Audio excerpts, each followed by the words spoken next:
জেনা এমন একটা পাপ, যেই পাপ থেকে যদি কোনো যুবক নিজেকে বাঁচাতে পারে, আল্লাহ পাক তাকে সাক্ষাৎ মৌতের হাত থেকেও বাঁচাতে পারবে ইনশাআল্লাহ। কিভাবে? 3 বন্ধু যাচ্ছে রাস্তা দিয়ে, হঠাৎ করে ঝড়, বন্ধু 3 জন ঢুকে গেল গুহার মধ্যে। কিসের মধ্যে? গুহায়, যে পাহাড়ি এলাকায় আপনারা থাকেন যারা, গুহার মধ্যে। হঠাৎ করে পাহাড়ের পাথর দিয়ে গুহার মুখটা বন্ধ হয়ে গেল। এখন খোলার কোনো অপশন নাই। সবাই বলছে এখন 3 জন, এখন তো আমরা বের হতে পারবো না। সবাই সবার নেক আমলের ওসিলা দিয়ে আল্লাহর কাছে দোয়া করো। কিসের ওসিলা দিয়ে? নেক আমলের ওসিলা দিয়ে দোয়া করতে হয়। হাদিস। এই ছেলে বলছে, যুবক ছেলে, আল্লাহ, আমার একজন চাচাতো বোন ছিল। কে ছিল? এই যে বয়ফ্রেন্ড গার্লফ্রেন্ড, খালাতো বোন, চাচাতো বোন। এখন তো পিনছিরি অবস্থা। এখন এমন একটা অবস্থা, পশ্চিমা সভ্যতার রিপোর্টগুলো পড়ে দেখি, ভাইও বোনের সাথে জেনা করে।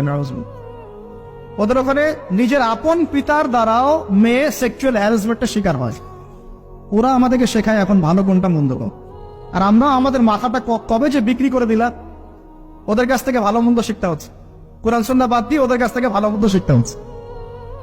তো চাচাতো বোনকে সে খুব ভালোবাসতো, তাকে সে পেতে চাইতো, মানে তার সাথে সেক্সুয়াল সম্পর্ক করতে চাই, সোজা কথা বল।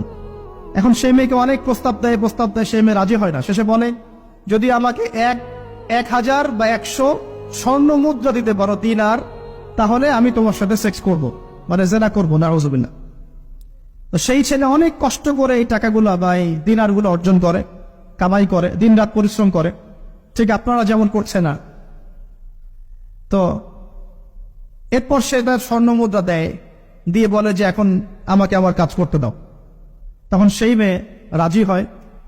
ঠিক যে মুহূর্তে তারা সেক্সুয়াল সম্পর্কটা করবে, ঠিক ওই মুহূর্তেই এই মেয়ে বলে ওঠে, হে আল্লাহর বান্দা, আল্লাহকে ভয় করো।